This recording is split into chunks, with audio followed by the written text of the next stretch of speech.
Hello everyone, स्वागत है आप सभी का। कैसे हैं आप सब लोग? उम्मीद है आप सभी लोग बढ़िया होंगे। दोस्तों, आप सभी का स्वागत है जीएन फाउंडेशन यूट्यूब चैनल पर। मेरा नाम है गोपाल पटेल और आज की क्लास में हम लोग जानेंगे एचसीएफ होता क्या है, महत्तम समापवर्तक होती क्या है, इसके बारे में आज की क्लास में हम लोग विस्तार से समझेंगे। दोस्तों, इससे पहले मैंने आपको एलसीएम के बारे में बताया था। अगर आपने अभी तक उस वीडियो को नहीं देखा है तो प्लीज़ जाकर पहले उस वीडियो को देखिएगा। और उस वीडियो में मैंने आपको टारगेट दिया था 25 लाइक का और आपने उसे बहुत अच्छे से पूरा किया है। दोस्तों, आज के वीडियो का टारगेट है दोस्तों 35 लाइक। तो अगर आपको ये वीडियो पसंद है तो प्लीज़ वीडियो को लाइक कीजिएगा और हमें सपोर्ट कीजिएगा, ठीक है। हो सके तो अपने दोस्तों के साथ शेयर भी कर दीजिएगा। चलिए फिर शुरुआत करते हैं दोस्तों आज की टॉपिक में हम लोग बात करेंगे एचसीएफ के, ठीक है। देखिए, ये जो क्लासेस हो रही है ये पुलिस एसआई की जो तैयारी कर रहे हैं बच्चे, उनके लिए बहुत इंपॉर्टेंट है। साथ ही साथ ऐसे कोई भी प्रतियोगी परीक्षा जहां से गणित पूछे जाते हैं, उन सभी प्रतियोगी परीक्षाओं के लिए बहुत इंपॉर्टेंट रहेगा। तो हेडिंग लगाइएगा दोस्तों कॉपी पे, एचसीएफ, या जिसको हम लोग महत्तम समापवर्तक या शॉर्ट में मसा बोलते हैं, ठीक है। तो एचसीएफ होता क्या है इसको समझते हैं। देखिएगा, एचसीएफ का अगर फुल फॉर्म देखेंगे, महत्तम समापवर्तक होगा हिंदी में। इंग्लिश में देखें तो एच से जाएगा दोस्तों हाईएस्ट, ठीक है, हाईएस्ट कॉमन, और एफ से जाएगा फैक्टर। तो ये जो शब्द लिखे हुए हैं हाईएस्ट कॉमन फैक्टर, इनका मतलब समझ में आ गया तो आपको इसकी डेफिनेशन जो है वो अच्छे से समझ में आ जाएगी, ठीक है। तो देखिएगा, फैक्टर मतलब होता है गुणनखंड, ठीक है। और आपको पता होगा गुणनखंड क्या होता है। अगर नहीं पता तो घबराने की कोई भी जरूरत नहीं है, मैं अभी सारी चीजों को अच्छे से समझाऊंगा। कॉमन मतलब बताया था जो सब में हो। कॉमन मतलब जो सरल भाषा में, देसी भाषा में बोले तो जो सब में हो, ठीक है। अगर हम लोग बात करें हाईएस्ट मतलब बड़ी से बड़ी, ठीक है। तो ये इसका फुल फॉर्म हो गया हाईएस्ट कॉमन फैक्टर। फैक्टर मतलब होता है गुणनखंड, कॉमन मतलब जो सब में है, हाईएस्ट मतलब बड़ी से बड़ी। अब मैं बता दूं आपको गुणनखंड के बारे में। मान लीजिए मैंने आपको एक संख्या दिया, आपसे मैं पूछा 12, ये 12 के गुणनखंड बताइए। तब आप बताएंगे इस 12 का गुणनखंड क्या होगा। गुणनखंड मतलब सिंपल सा ये है दोस्तों कि मान लीजिए ये 12 जो लिखा हुआ है ये किस किस संख्या से भाग जाएगी। तो 12 को आप 12 से भाग दोगे तो भाग चली जाएगी, नहीं, 12 एकम 12। उसके बाद दोस्तों 6 से आप भाग दे सकते हो, 6 दूना 12। उसके बाद आप देखोगे तो 4 से भाग दोगे तो 4 तिया 12। उसके बाद आप देखोगे 3 चौक 12, 2 छक्के 12, 1 का 12 से गुणा करोगे तो 12 आएगा। तो ये जो सारी जो चीजें आई है ये उसके गुणनखंड कहलाते हैं। तो आप लोग एक क्वेश्चन को ट्राई कीजिएगा, मेरे को बताइए 8 के गुणनखंड क्या क्या होंगे और 6 के गुणनखंड क्या क्या होंगे। तो आप बोलोगे सर 8 का गुणनखंड अगर हम लोग निकालेंगे तो 8 तो एक स्वयं से भाग जाएगी तो 8 का 8 हो जाएगा। फिर ये 7 से तो भाग नहीं जाएगा, 6 से भी भाग नहीं जाएगा, 5 से भी नहीं जाएगा। सर 4 दूना 8 होता है तो 4 बोले। फिर 3 से नहीं जाएगा, फिर आप बोलोगे 2 से जाएगा सर, 2 चौक 8। फिर आप बोलोगे 1 से जाएगा तो 1 अट्ठे 8। तो ये हो गए 8 के गुणनखंड। आसान है कि नहीं, है ना। तो बताओ 6 के गुणनखंड क्या क्या होंगे। तब आप बोलोगे सर 6 के गुणनखंड में एक तो स्वयं 6 होगा, उसके बाद एक तो 3 होगा सर, उसके बाद एक तो 2 होगा और एक 1 होगा। तो ये उसके गुणनखंड होते हैं, ठीक है ना। तो गुणनखंड इस प्रकार से निकालते हैं हम लोग। अब ध्यान से सुनना मेरी बात। क्वेश्चन में आता है कि कोई भी संख्या का एक गुणनखंड अवश्य होता है, वो कौन सा है। तो कोई भी संख्या ले लिया, आपसे कुछ भी संख्या बोल दे, ठीक है ना। जैसे कि मैं एक एग्जांपल लेता हूं, 7 ले लेता हूं। तो आप बताओगे 7 की गुणनखंड क्या क्या होगा। एक 7 स्वयं होगा और 1 होगा। तो आप देख रहे हो इन सारी संख्याओं में एक कॉमन नजर आ रहा है, वो कौन सा है कॉमन। तो आप देख रहे हो ये जो 1 लिखा हुआ है ना, एक सब में 1 आ रहा है। मतलब एक क्वेश्चन आता है कि ऐसी कौन सी संख्या है जो सभी संख्याओं का गुणनखंड है। तो 1, 0, -1, 2 ऐसे लिखे रहते हैं। तब आपका आंसर होगा 1, ठीक है। बहुत इंपॉर्टेंट क्वेश्चन है। यूपीएसआई में एक क्वेश्चन आया था ये कि कोई भी संख्याओं का एक गुणनखंड होता है, वो संख्या कौन सी है। तो एक ऐसी संख्या है जो सभी संख्याओं का गुणनखंड होती है। देखिएगा, मेरा जो टारगेट है ये आपका एमपीएसआई, यूपीएसआई जितने भी एसआई होते हैं दूसरे राज्यों में उन सबको आपको करा देना, ठीक है। उन सबको मैं अगर आपको करा देता हूं तो आपके जो छत्तीसगढ़ एसआई में जो क्वेश्चन होगा वो लगभग उसी पैटर्न में देखने को मिलेगा आपको।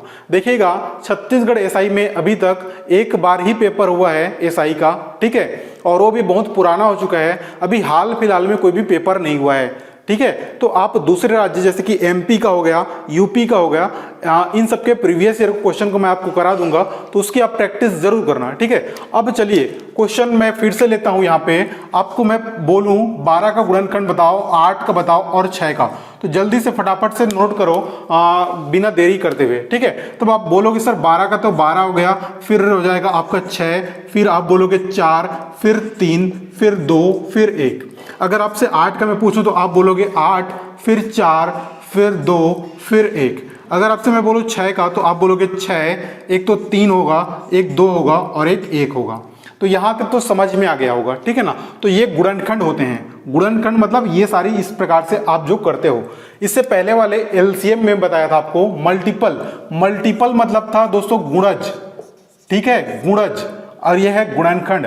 गुणज मतलब होता है कोई भी संख्या का जो पहाड़ा होता है वो कहलाता है गुणज। जैसे अगर आपसे बोले 6 का गुणज बताइए, तब आपका आंसर होता है 6, 12, 18, ये सारे जो चीजें आ रही है ये आगे बढ़ते जाएंगे तो ये सारे उसके गुणज मिलेंगे, ठीक है।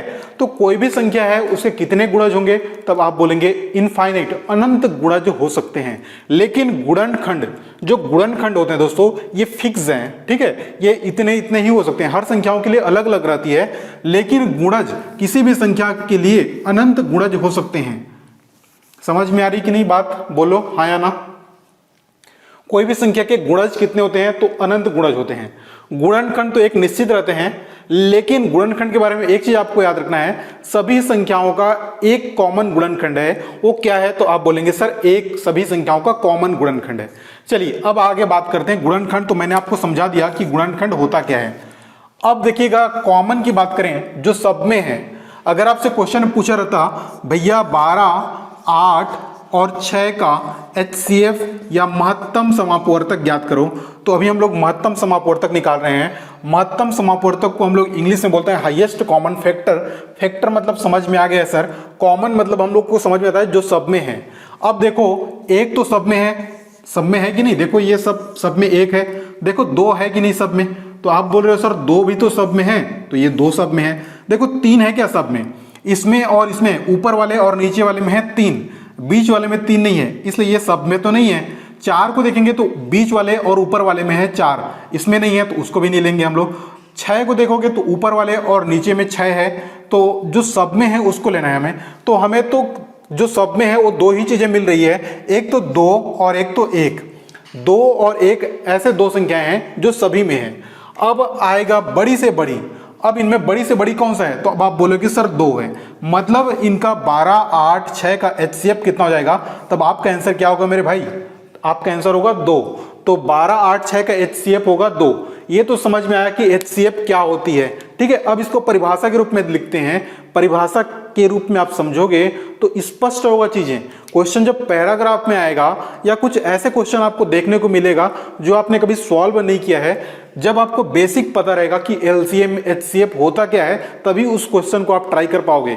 अदरवाइज आप ट्राई नहीं कर सकते, समझ में नहीं आएगा कि आपको करना क्या है, होती क्या है, ठीक है। तो जो क्वेश्चन की आपकी प्रैक्टिस है उसको तो बना लोगे, लेकिन दोस्तों अगर आपको बेसिक जो चीजें रहेगी वो पता रहेगा, तब आप ऐसे क्वेश्चन को भी हल कर पाओगे जो आपने आज तक कभी देखी भी ना होगी।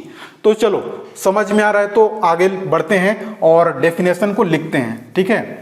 वीडियो थोड़ा बड़ा हो सकता है या छोटा भी हो सकता है, ठीक है। आप धैर्य से वीडियो को देखा करो।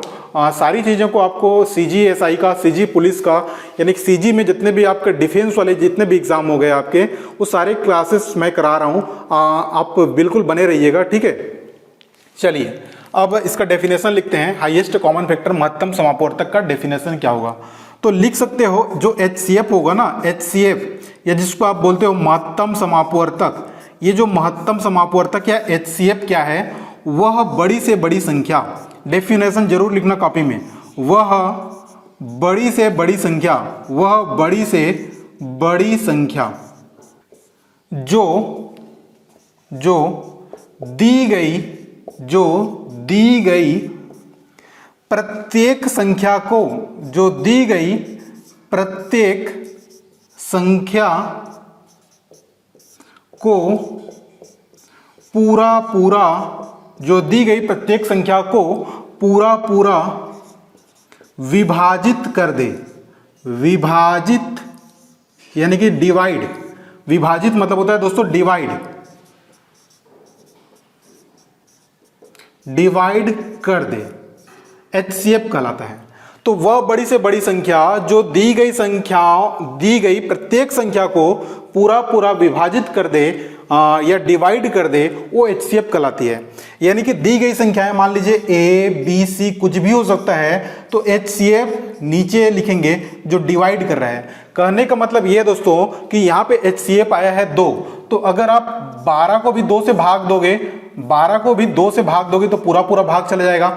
8 को भी 2 से भाग दोगे तो पूरा पूरा चला जाएगा, और 6 को भी 2 से भाग दोगे तो पूरा पूरा भाग चला जाएगा।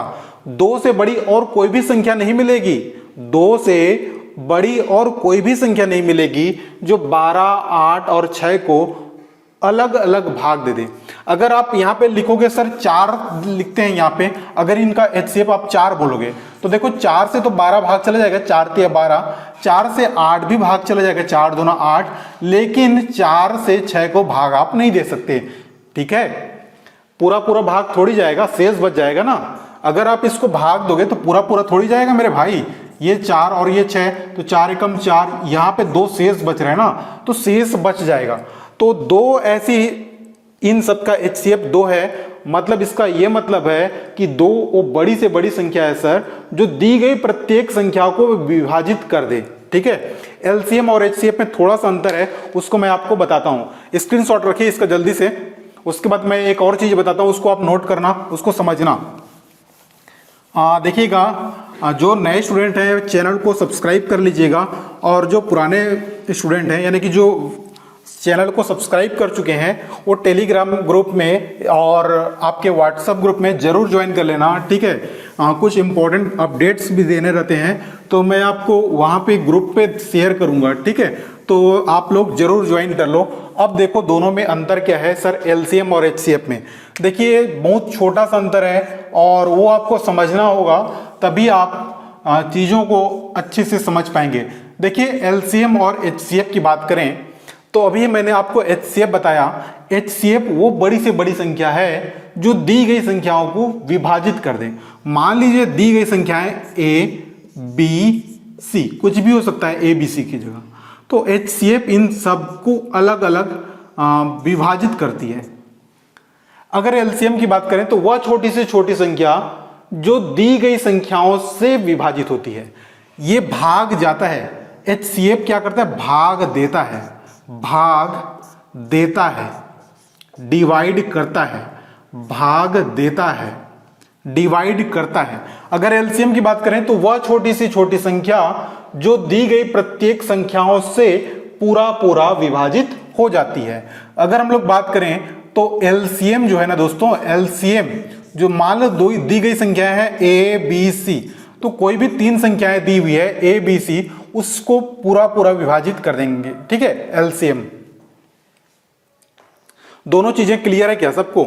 ये भाग जाता है, भाग जाता है, तो LCM क्या हो जाएगी, भाग जाएगी, और HCF क्या हो जाएगा, भाग देता है। ठीक है, तो दोनों चीजों को आप एक बार कॉपी में नोट करो और चीजों को एक बार अच्छे से समझो। इसके अगली क्लास जो रहेगी दोस्तों, इनकी LCM HCF कैसे निकालते हैं उसके बारे में क्लास रहेगा, तो उसको भी आप लोग जरूर अटेंड कीजिएगा। अगर वीडियो को आपने यहाँ तक देखा है तो प्लीज़ वीडियो को लाइक कीजिएगा और शेयर कीजिएगा। एक और छोटी सी बात थी, देखिए हर एग्ज़ाम का एक अलग सा सिलेबस होता है। मतलब कहने का ये मतलब है, जैसे आपने PSC की तैयारी कर रहे हो या फिर व्यापम की तैयारी कर रहे हो, पुलिस SI की तैयारी कर रहे हो, SSC रेलवे, तो हर एग्जाम का एक अलग अलग लेवल रहता है। तो जो भी विद्यार्थी पुलिस SI को टारगेट किए हैं उनके लिए ये खास जो मैं बैच चला रहा हूँ, अभियान चला रहा हूँ, ठीक है ना। तो आपके CG पुलिस हो गया, CG SI हो गया, या कोई भी स्टेट का पुलिस SI हो गया, उसके लिए इंपॉर्टेंट बैच रहेगा और आप इसको जरूर ज्वाइन करें। आगे भी हम लोग कंटिन्यूअस करेंगे इसको। तो आज के लिए इतने ही रखते हैं। वीडियो को प्लीज़ लाइक कीजिएगा, शेयर कीजिएगा और व्हाट्सएप और टेलीग्राम से जरूर जुड़ जाएं। ठीक है, तो मिलते हैं अगली क्लास में, तब तक अपना ख्याल रखिएगा, पढ़ते रहिए। Bye bye.